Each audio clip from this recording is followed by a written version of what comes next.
Hey there!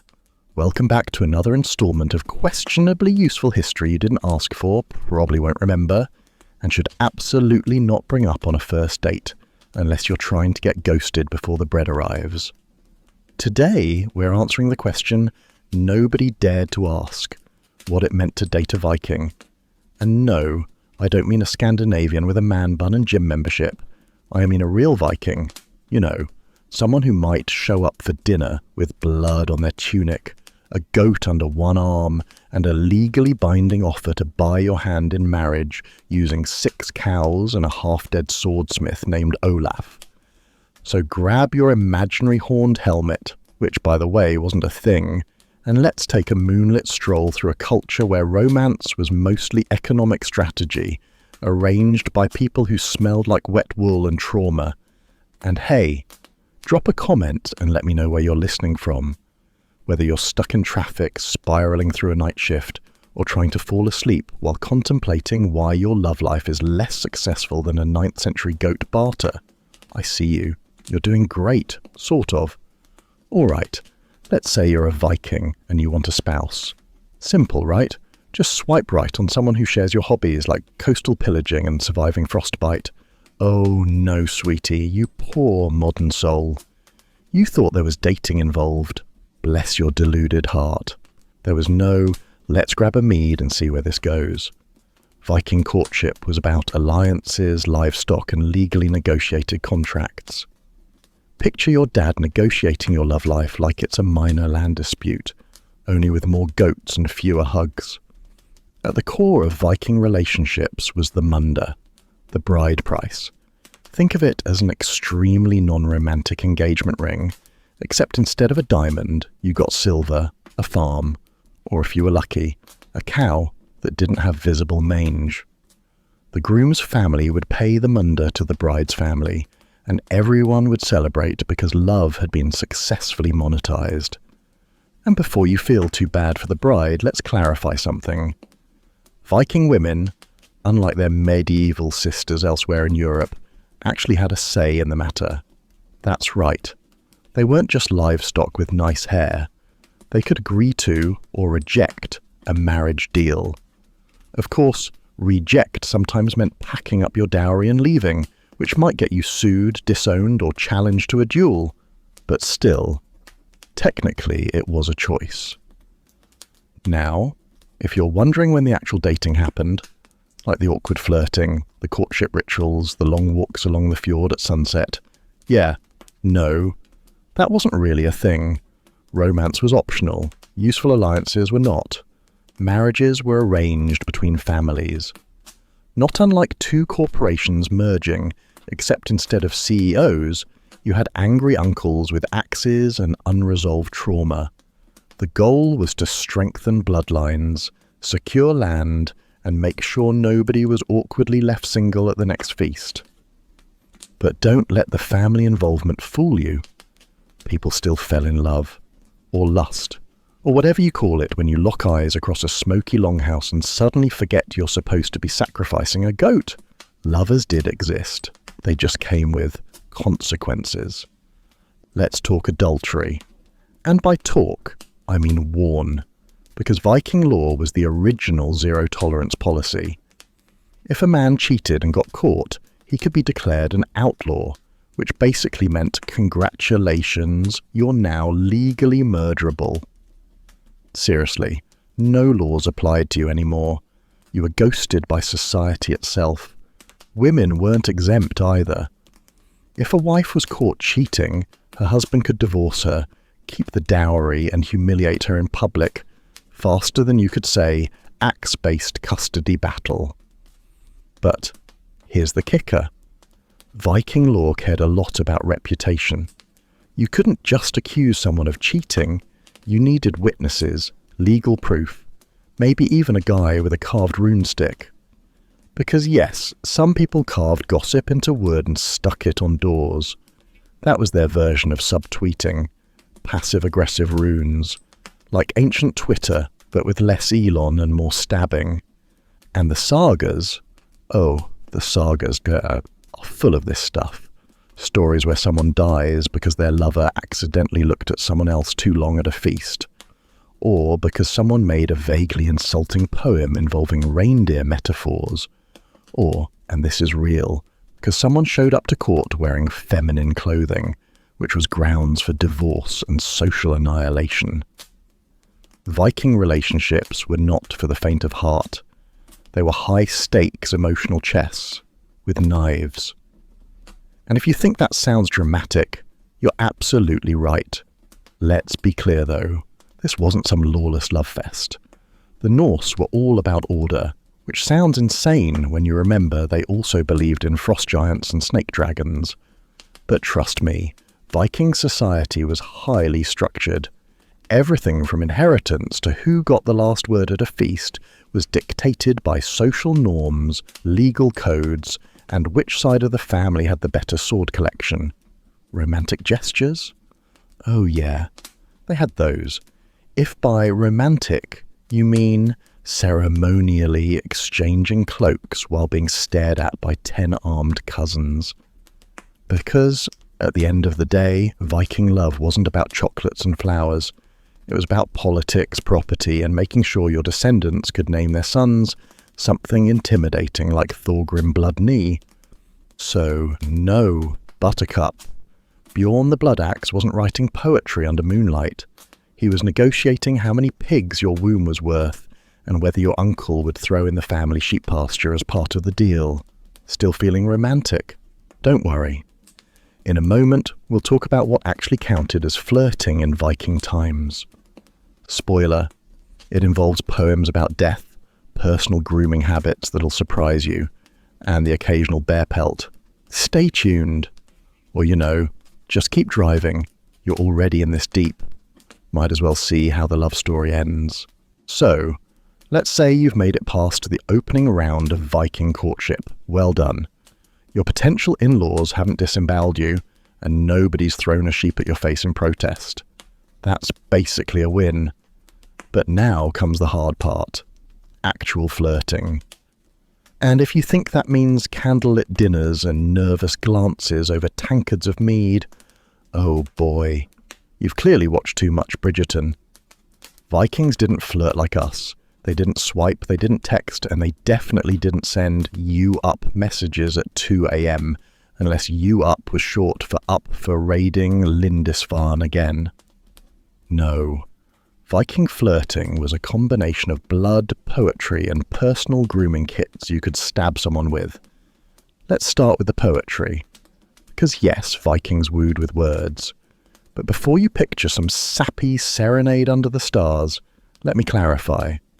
This was skaldic poetry, which is basically like Shakespeare had a baby with a cryptic crossword puzzle, and then raised it in a longhouse full of axe-wielding relatives.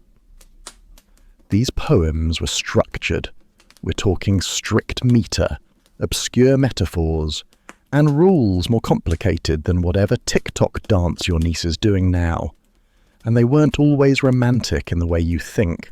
They usually included references to wolves, blood, or someone's gold bracelet-covered arm, which sounds lovely until you realise it's also possibly describing a warlord's corpse.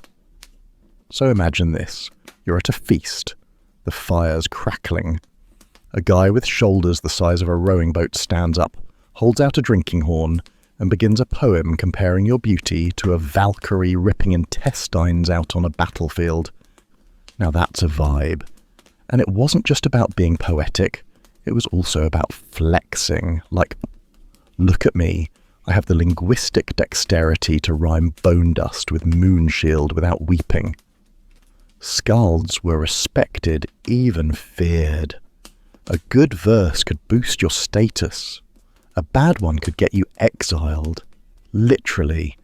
There are sagas where someone writes a mildly insulting stanza and gets chased out of town with a pitchfork and a curse. So the stakes were high. This wasn't your roses are red, violets are blue crowd. This was a you once fed ravens with the flesh of your enemies, and I find that deeply compelling situation. Now, what made a Viking hot? You may assume it was just muscles, murder skills, and a beard that looked like it hosted its own ecosystem, but no, it was more nuanced. Scars, oh yeah, very in. Bonus points if you got it during a duel and lived to humble brag about it. A good scar said, I've seen things. And also, I might have unresolved trauma, but I channel it productively. Broad shoulders? Obviously. Carrying logs, dragging ships, lifting sheep. It was like CrossFit, but without any of the protein shakes or Instagram reels. But, and here's the plot twist, hygiene.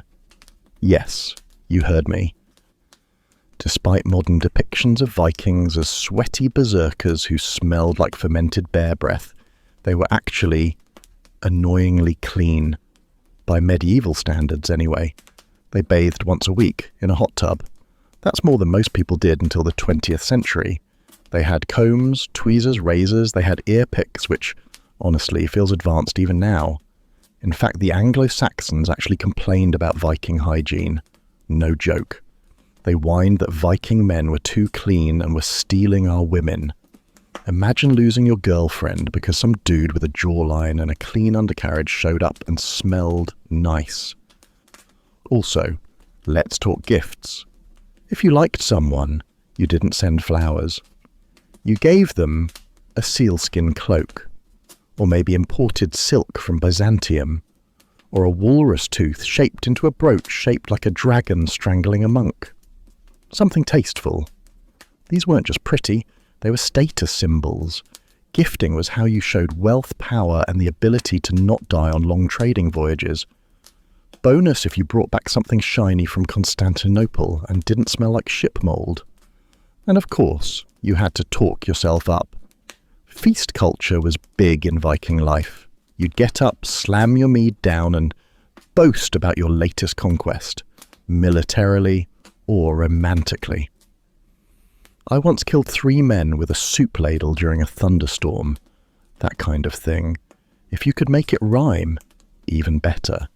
Now, before you assume Viking women were just sitting there, politely fanning themselves with elk hide and waiting to be chosen, think again, Buttercup. Viking women could be terrifying, and I mean that in the most respectful way possible. You've heard of shield maidens, right? Not a myth, not always common, but real. Some women did fight. Freydis Erik's daughter, she reportedly killed 5 men with a sword while pregnant. Pregnant! I have trouble standing up when I'm full of tacos. She was out here ending bloodlines. So when you tried to flirt with a Viking woman, you had to consider, is this going well? Or am I moments away from becoming a saga footnote titled, Unfortunate Man Approached the Wrong Girl at Feast? They had opinions. They had legal rights. They had divorce options. If a Viking woman didn't like you, she could, in some cases, just pack her things, take the dowry, and walk. No trial, just bye.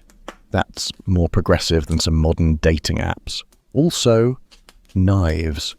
Viking women carried them, not just for food, but for reasons. Maybe they had to gut a fish. Maybe they had to stab your cousin for implying their braids looked uneven. Who's to say? Point is, the whole idea of romance in Viking culture wasn't soft.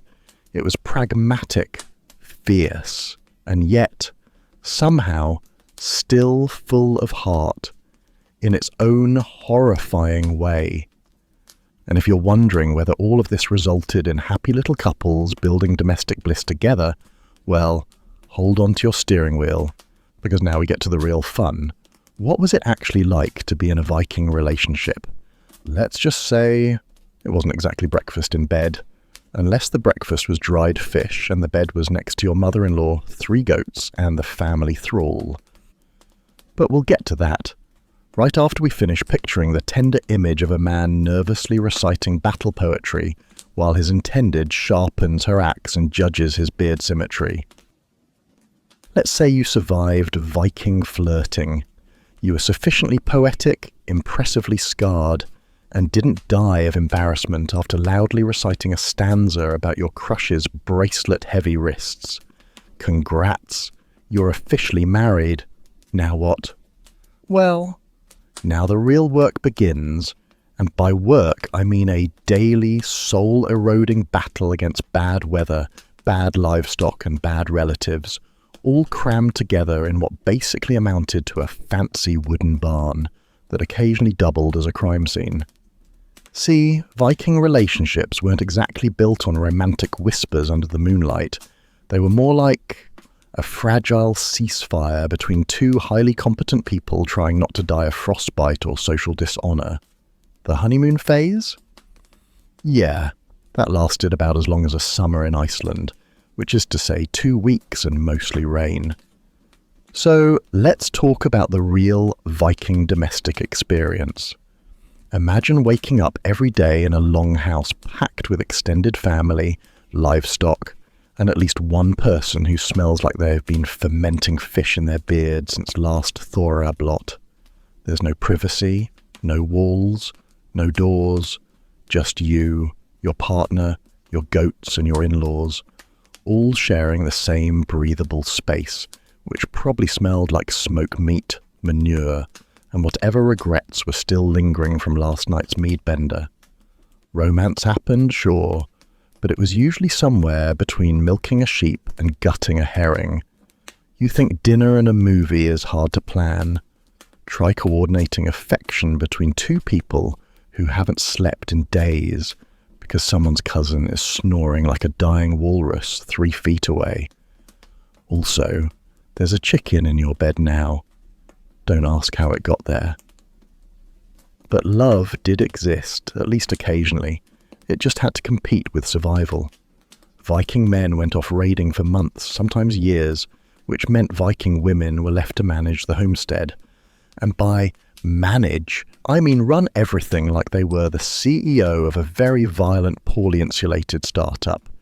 They controlled the food, the slaves, the finances, the fields, all while pregnant and wielding a knife longer than your forearm. Think Martha Stewart meets Mad Max. Meanwhile, their husbands were off in England setting fire to monasteries and probably forgetting anniversaries. So, when we talk about division of labour, it wasn't exactly balanced. Men did war stuff. Women did everything else, including sometimes the war stuff when their husbands died in the middle of pillaging a church and choking on someone else's communion bread. Oh, and here's a fun twist. The Vikings had rules about sex, like actual legal frameworks. Because of course they did. Scandinavians can't even make a sandwich without establishing guidelines. According to Norse law, honour was everything.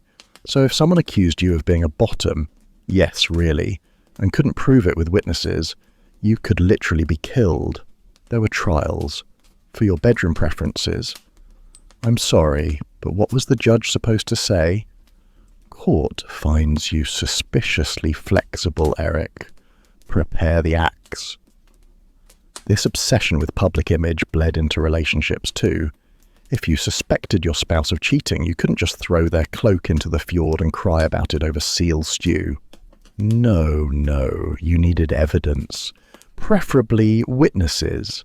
And if someone lied about your affair, you could sue them for defamations or kill them, depending on your mood and access to berserkers. Now I know what you're thinking. Surely women had no say in this. Oh, sweetie. Viking women could divorce their husbands, legally, without needing a man's permission or a 12-step plan involving nuns, fasting and papal approval. All she had to do was pack her stuff, which was probably a nice knife and half a cow, stand in front of witnesses at the marital bed and say, I divorce you. That's it. No paperwork, no online portal, no waiting on hold with medieval customer service. Just declare it, like a queen. And she could do this for a variety of reasons. If he hit her, grounds for divorce. If he was impotent, also valid. If he abandoned her, understandable. If he wore unmanly clothing, yes, apparently also a deal breaker. We don't know exactly what counted as unmanly, but I imagine it involved too much embroidery or suspiciously French accessories. Vikings were not about the ruffles. So here's the deal. Viking marriages weren't all doom and gloom. Sure, they were arranged and pragmatic, but they could grow into real partnerships. There are accounts of couples sharing land, building businesses, raising terrifyingly strong children together. They built legacies, and occasionally death feuds side by side. And if things didn't work out, at least you didn't need a lawyer and a 3-year custody battle. Just a public declaration and possibly a quick duel in the meadow. Still, let's not romanticize this. You know how we say communication is key. Vikings didn't have that phrase. They had axes. Misunderstandings were resolved with blood, not couples therapy.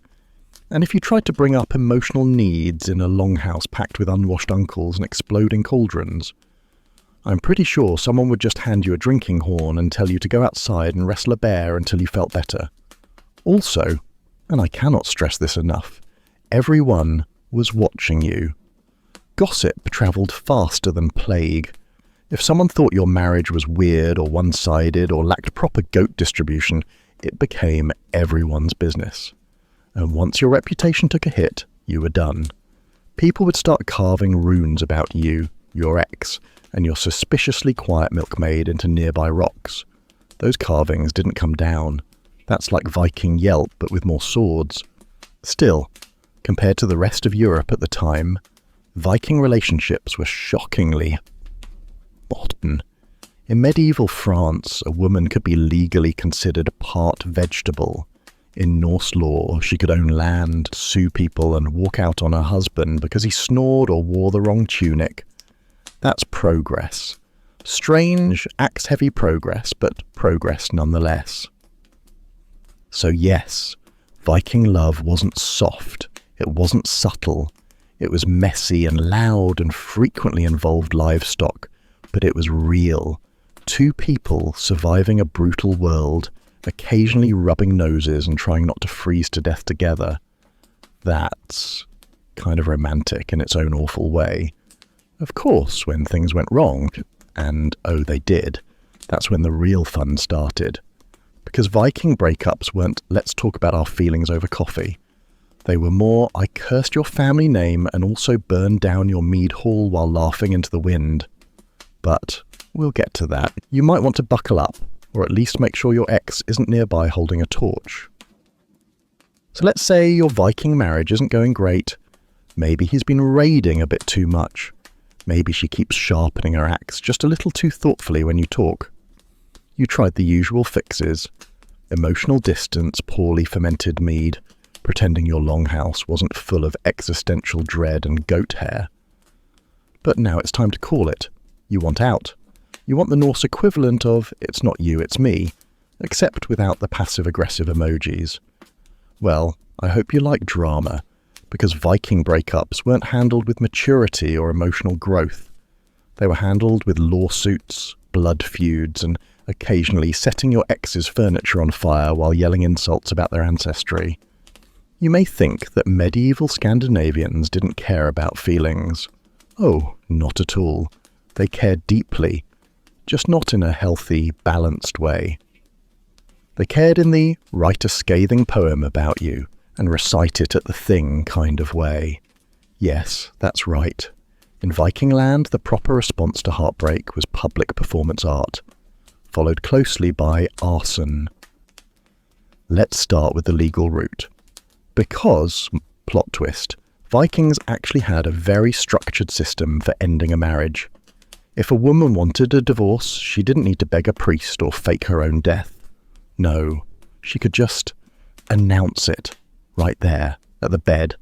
She'd literally stand at the foot of the shared mattress, call a couple of witnesses over, which had to be a whole vibe, and say something like, I'm taking my dowry and getting out of this absolute nightmare of a long house.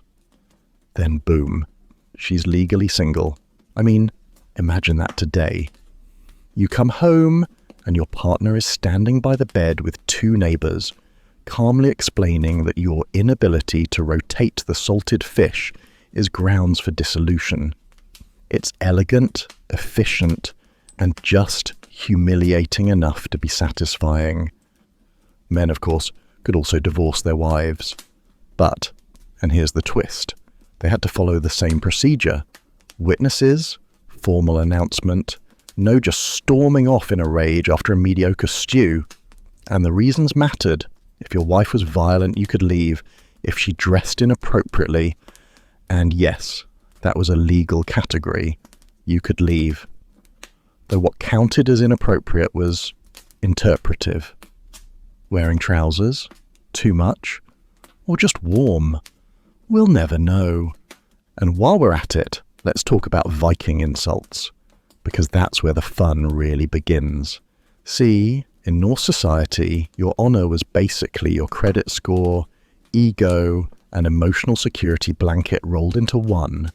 And if someone publicly disrespected you, say by calling you a coward or worse, suggesting you were on the receiving end in bed, then congratulations, you were legally entitled to challenge them to a duel. Yes, you could literally kill someone for implying you were bad at sex. The saga writers didn't have time for subtlety, and neither did the law.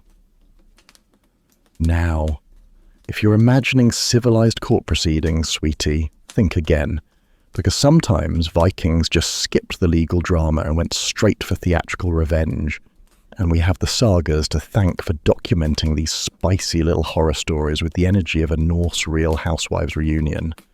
One woman, for example, discovered her husband had been stepping out with another woman, which was already dicey, since adultery was very much a social landmine.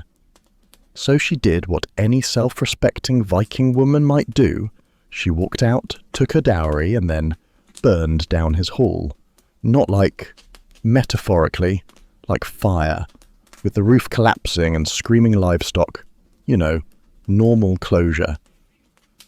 Another tale gives us the emotionally fragile man-child known as Hrap. His wife divorced him for reasons that were probably entirely reasonable, such as him being Hrap.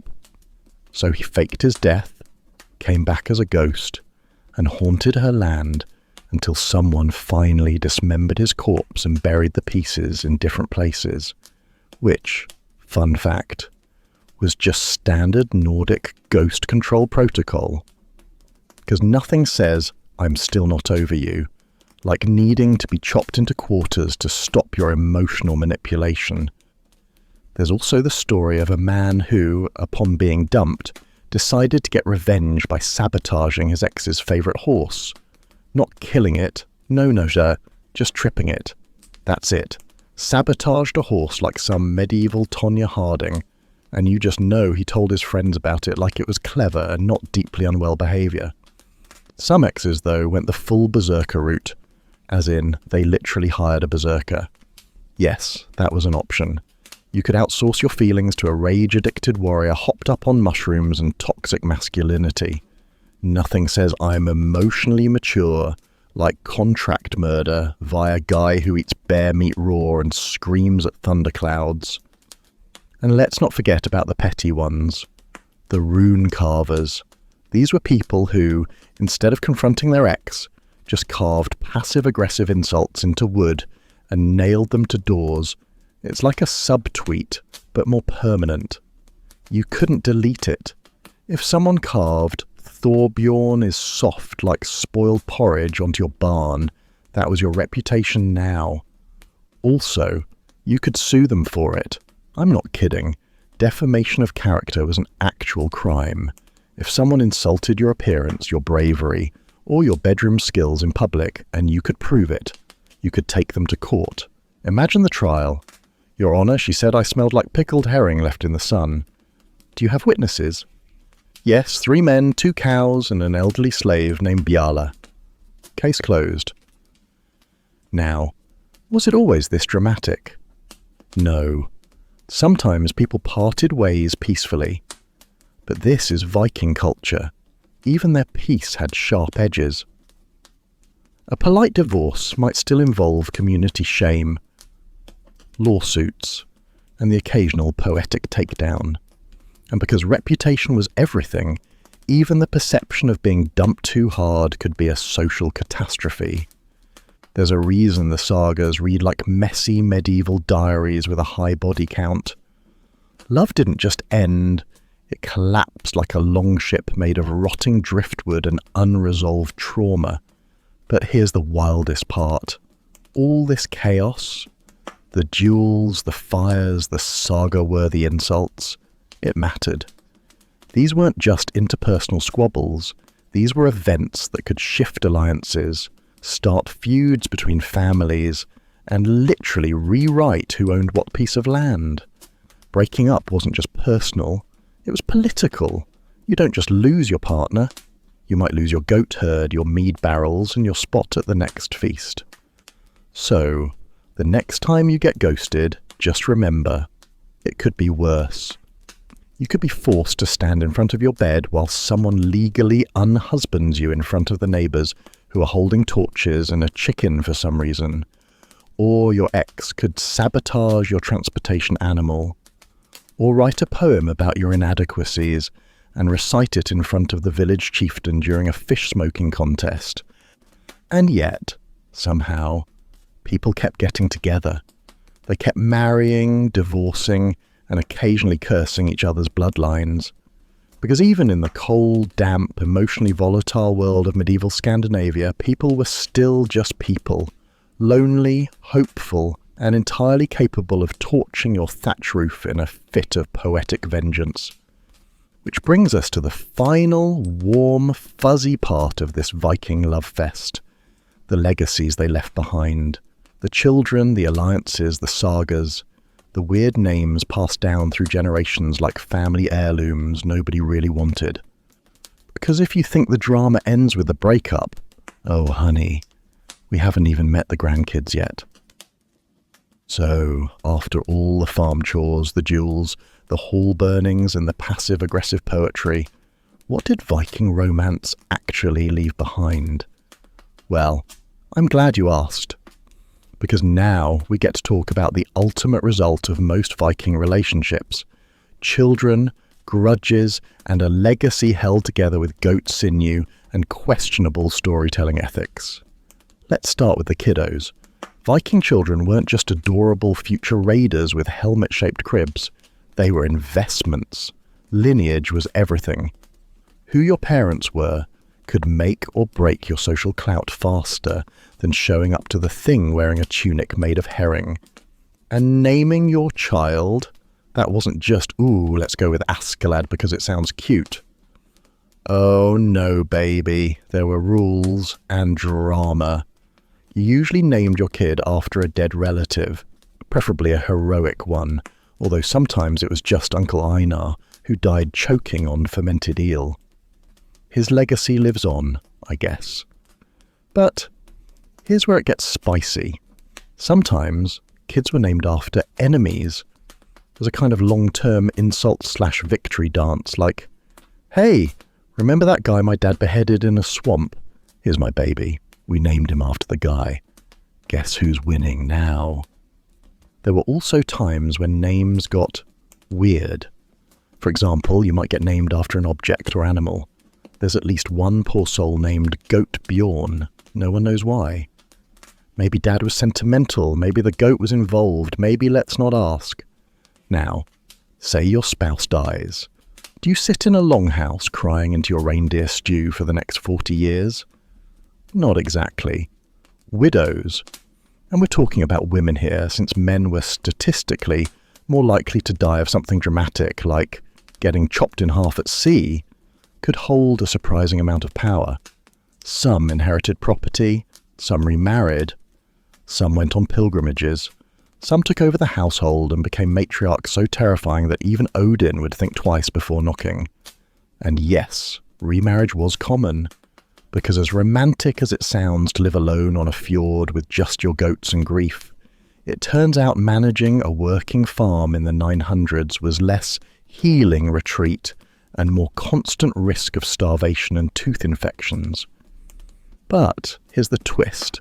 Love did exist. Not just as a side effect of strong arms and seal pelts, but as something people actually talked about. In poetry, in sagas, even in legal cases, because apparently nothing says I miss you like suing someone for taking your silver combs after a messy breakup. You see, the Viking sagas are filled with these moments of unexpected tenderness, sometimes wildly dramatic, like a man killing 5 people just to win a woman's hand, and sometimes strangely touching, like the old farmer who built his wife a burial mound in the shape of a boat because she'd always wanted to sail. Now, let's not get ahead of ourselves. Viking love wasn't exactly Nicholas Sparks. It was more like a cross between Game of Thrones and a very aggressive IKEA commercial. But it had its moments. Like the carved rune stones, these massive granite social media posts where someone would say things like, "Thorvald raised this stone in memory of his beloved wife Sigrid, who was wise, brave, and did not stab him in his sleep like her sister probably wanted to." Or the poems, where warriors would compare their lovers to swans, battle maidens, and occasionally, the one who rules the mead bench. It's not Shakespeare, but you work with what you've got. And while many of these stories were written down long after the fact, often by monks who were deeply confused by Viking flirting rituals, they still capture something kind of universal. The need to connect, to be remembered, to tell your friends, yeah, we made it through the winter without anyone dying or divorcing or lighting the cowshed on fire. Again. Now, let's circle back to the legacy part. Because Vikings didn't just leave behind kids and sagas, they also left social consequences. Love was tangled up with land rights, inheritance, and alliances. Your marriage could make or break a family's future. So if things fell apart, it wasn't just messy, it was potentially kingdom-level inconvenient.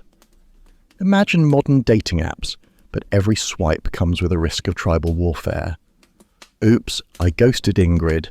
Now her brothers have declared blood vengeance and burned my barley field. Classic. And speaking of vengeance, yes, it stuck around. Vikings had memories like elephants with swords. A wronged spouse might forgive, but their descendants would absolutely not. Generations later, someone would pull out a dusty old insult like, "My great-grandmother always said your people smell like rotting herring and lies," and boom, feud rekindled. But somehow, it all still worked. People still fell in love, or at least strong mutual obligation with benefits.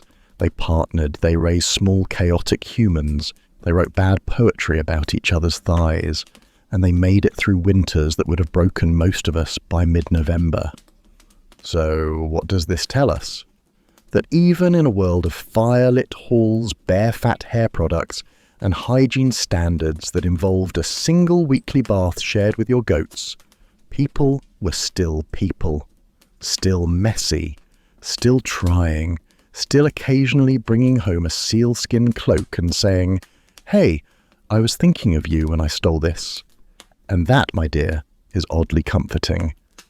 Because yeah, Viking love was loud and bloody and practical, but it was also real, and it left echoes in stones, in stories, in the DNA of a bunch of Icelanders who can still trace their great-great-grandparents to that one party where someone got stabbed over a misinterpreted toast.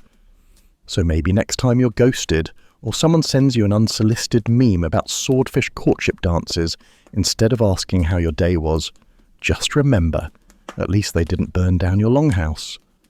All right, time to wrap this up like a body in a Viking ship burial. Solemnly, dramatically, and probably with a fire hazard. Drive safe, don't challenge anyone to a duel over bad parking, and if you enjoyed this history nonsense, maybe tap that subscribe button before you're outlawed for emotional cowardice.